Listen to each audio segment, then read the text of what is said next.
नमस्कार दोस्तों, चिकित्सा परामर्श आप सभी का स्वागत करता है। दोस्तों, चिकित्सा परामर्श को लगातार आप सभी का सहयोग मिल रहा है। दोस्तों, चिकित्सा परामर्श आपको बीमारी के प्रति जागरूक, जांच, इलाज एवं सरकारी स्वास्थ्य केंद्र पर दी जाने वाली सभी सुविधाओं की जानकारी भी दे रहा है। दोस्तों, आज हमारे साथ हमारे पैनल में मौजूद हैं ART सेंटर की senior medical officer doctor Preeti Agarwal जी। डॉक्टर प्रीति अग्रवाल जी HIV रोग से संबंधित जानकारी आप सभी को देंगी। दोस्तों, बीमारी कितनी ही गंभीर क्यों ना हो, हमें हिम्मत संयम के साथ चिकित्सक सलाह पर रहने से HIV जैसी गंभीर बीमारी को भी मात दे सकते हैं। दोस्तों, senior medical officer doctor Preeti Agarwal जी HIV रोग से बचाव, जांच एवं सरकारी स्वास्थ्य केंद्र पर दी जाने वाली सभी सुविधाओं से संबंधित जानकारी भी देंगी। इसके बावजूद कोई और कुछ जानकारी चाहते हैं तो चिकित्सा परामर्श के कमेंट्स बॉक्स में या मेल पर लिखकर हमें ज़रूर भेजें। आपके सारे सवालों का जवाब अवश्य दिया जाएगा। धन्यवाद। नमस्कार, मैं doctor Preeti Agarwal, senior medical officer ART centre 2008 से HIV एड्स डिपार्टमेंट में काम कर रही हूँ और इसके बारे में मैं आप लोगों को कुछ जानकारी देना चाहती हूँ। इससे आप सब लोग लाभान्वित होंगे और अपने को HIV होने से बचा पाएंगे। एड्स HIV एक इन्फेक्शन है, ह्यूमन इम्यूनोडेफिशिएंसी वायरस, जो मनुष्य शरीर में पाया जाता है। ये एक ऐसा वायरस है केवल मनुष्य के शरीर में पाया जाता है और ये इसके इम्यून सिस्टम को अफेक्ट करता है। टी लिम्फोसाइट सेल्स को धीरे धीरे कम करता है, जिससे कि मनुष्य की प्रतिरोधक क्षमता धीरे धीरे कम होती जाती है और अगर मनुष्य कोई ट्रीटमेंट ना ले तो अंत में एक ऐसी स्टेज आ जाती है जिसको एड्स बोलते हैं, एक्वायर्ड इम्यूनोडेफिशिएंसी सिंड्रोम। ये एक सिंड्रोम है, इसमें HIV इन्फेक्शन के साथ साथ कई और बीमारियों के ग्रुप भी पाए जाते हैं। पहला, असुरक्षित यौन HIV संक्रमित व्यक्ति के साथ असुरक्षित यौन संबंध से। दूसरा, HIV संक्रमित रक्त या रक्त उत्पाद के चढ़ाए जाने से। तीसरा, HIV संक्रमित सुइयों एवं सिरिंजों के साझा प्रयोग से। चौथा, HIV संक्रमित मां से उसके होने वाले बच्चे को।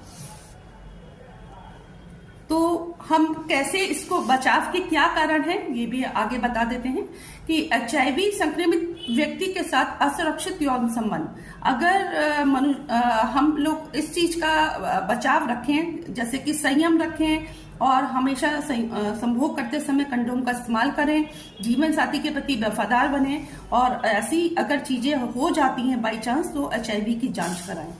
HIV संक्रमित रक्त या रक्त उत्पाद चढ़ाए जाने के संबंध में है कि ये अगर हमेशा सरकारी या लाइसेंस युक्त ब्लड बैंक से ही रक्त लें और ब्लड चढ़ाने से पहले ये सुनिश्चित कर लें कि ब्लड HIV नेगेटिव हो।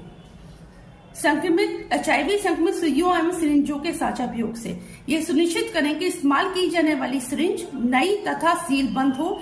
यह सुनिश्चित हमेशा करें कि आपके द्वारा इस्तेमाल की गई सिरिंजें उचित ढंग से निस्तारित या खंडित कर दी जाए। HIV संक्रमित मां से उसके होने वाले बच्चे को, ये 3 स्टेज में HIV इसमें हो सकता है। गर्भावस्था की अवस्था में, ड्यूरिंग बच्चा के पैदा होने के समय में। तीसरा, स्तनपान से। बचाव का तरीका है कि कभी भी अगर आपके पास कोई गर्भवती महिला आती है तो सबसे पहले उसकी HIV की जांच कराएं और ये सुनिश्चित करें कि वो HIV पॉजिटिव है या नेगेटिव है।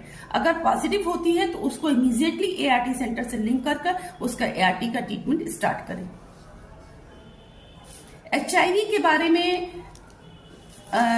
कुछ मिथ्स भी हैं और HIV किन तरीकों से नहीं फैलता है ये जानना भी समाज में बहुत जरूरी है। HIV सामाजिक एवं सामान्य मेलजोल से नहीं फैलता है। HIV हाथ या गले मिलने से नहीं फैलता है। एक साथ घर में रहने से नहीं फैलता है। कपड़ों के आदान प्रदान से नहीं फैलता है। शौचालय अथवा स्विमिंग पूल के साझा प्रयोग से नहीं फैलता है। साथ में खाना खाने से नहीं फैलता है। मच्छर के काटने से HIV नहीं फैलता है और चुंबन करने से भी HIV नहीं फैलता है। HIV एड्स कितने दिनों में शरीर को प्रभावित कर सकता है? एड्स की कंडीशन, अगर HIV इन्फेक्शन किसी को हुआ है और वो ट्रीटमेंट 8 से 10 साल तक ना ले तो एड्स की कंडीशन उत्पन्न हो जाती है।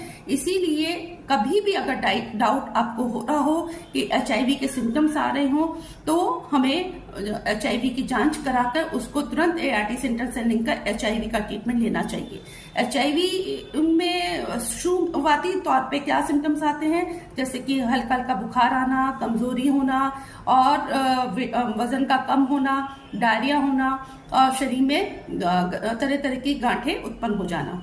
तो ये आने पर हमको थोड़ा सा डाउट होता है कि अगर हम लोगों ने इन चारों संबंधों में से कोई भी कारण हमको समझ में आता है तो हमको इमीडिएटली HIV की जांच कराकर उसका ट्रीटमेंट लेना चाहिए, अदरवाइज HIV इन्फेक्शन एड्स में बदल जाता है।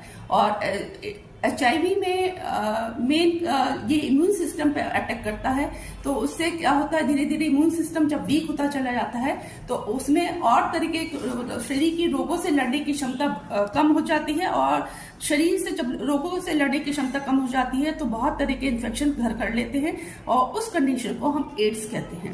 ये HIV की आखिरी स्टेज है, स्टेज 4 कंडीशन इसको बोलते हैं। इसमें CD4 काउंट 200 से कम होता है, उस कंडीशन को 200 सेल्स पर माइक्रोलीटर से कम होता है तो उस कंडीशन को हम एड्स कहते हैं।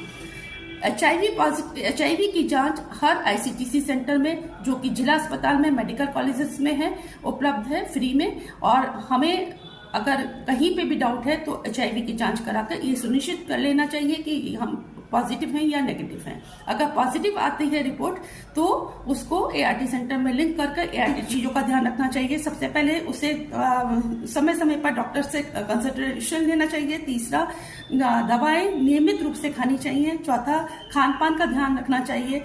पांचवा, हमें अच्छे स्वास्थ्य का खान पान और बीमारी साफ सफाई का ध्यान रखना चाहिए और बीमारियों से बचना चाहिए। पानी हमेशा उबाल कर पीना चाहिए, साफ पानी पीना चाहिए, योगा एक्सरसाइजेस करनी चाहिए, मेडिटेशन करना चाहिए। इस तरीके की अगर चीजें करते हैं तो ये लोग भी अपना HIV पॉजिटिव पर्सन भी अपना पूरा जीवन अच्छे से बिता सकते हैं। जैसे डायबिटीज, हाइपरटेंशन के लोग अपना जीवन अच्छे से बिताते हैं दवा खाने से, वैसे ही ये अगर नियमित रूप से दवा खाएं तो अपना पूरा जीवन अच्छे रूप से व्यतीत कर सकते हैं। HIV लोगों के साथ कोई भी भेदभाव नहीं करना चाहिए, क्योंकि इन लोगों के लिए भी को भी पूरा जीवन जीने का पूरा अधिकार है। इसके लिए एक एक्ट पारित किया गया है, एक्ट 2017। इसको HIV पॉजिटिव संक्रमित व्यक्तियों के हितों की रक्षा के लिए ये एक्ट पारित किया गया है। HIV पॉजिटिव व्यक्तियों के कुछ अधिकार हैं, जैसे समान अवसर का अधिकार, समान शिक्षा का अधिकार, स्वास्थ्य का अधिकार, घर संपत्ति और विरासत का अधिकार, सभी सरकारी एवं गैर सरकारी लाइफ खाई जाती है। और अगर फर्स्ट लाइन की दवा फेल हो जाती है तो हमारे पास सेकंड लाइन की दवा भी है, और सेकंड लाइन की दवा अगर फेल हो जाती है तो थर्ड लाइन की दवा का ऑप्शन भी है। और लेकिन दवा नियमित रूप से खानी पड़ती है, क्योंकि ये वायरस म्यूटेटिंग वायरस होता है और एक बार म्यूटेशन हो जाता है तो वो वायरस की संख्या बढ़ती जाती है, तो मनुष्य के लिए थोड़ा सा मुश्किल हो जाता है। इसलिए अगर हम दवा नियमित रूप से खाएंगे तो ये म्यूटेशन के चांसेस बहुत कम हो जाते हैं। सरकारी चिकित्सालय द्वारा यहाँ पर ART सेंटर उपलब्ध हैं, जहाँ से ये दवाएं फ्री में मुफ्त में उपलब्ध हैं, और इसकी जांच भी मुफ्त में हर ICTC सेंटर्स में होती है, जो कि सरकारी चिकित्सालयों में CSC, PSC मेडिकल कॉलेजेस में है। ठीक हो जाते हैं, घबरा जाते हैं कि अब क्या होगा, अब हमारा तो पूरा जीवन ही खत्म हो गया। लेकिन घबराने की बिल्कुल बात नहीं है। अब बहुत अच्छी दवाइयाँ आ गई हैं, अगर आप लोग नियमित रूप से दवा करेंगे तो पूरा जीवन अच्छे से जी सकते हैं और लाइफ लॉन्ग ट्रीटमेंट ले सकते हैं। ये ट्रीटमेंट पूरे भारत में सारे ART सेंटर्स में मुफ्त में उपलब्ध है। आप जहां पर भी रहते हो, जहां पर भी काम करते हो, वहां पर एक ART सेंटर से दूसरे ART सेंटर पर ट्रांसफर करवा सकते हैं और वहां से ये दवाइयां लाइफ लॉन्ग चला सकते हैं।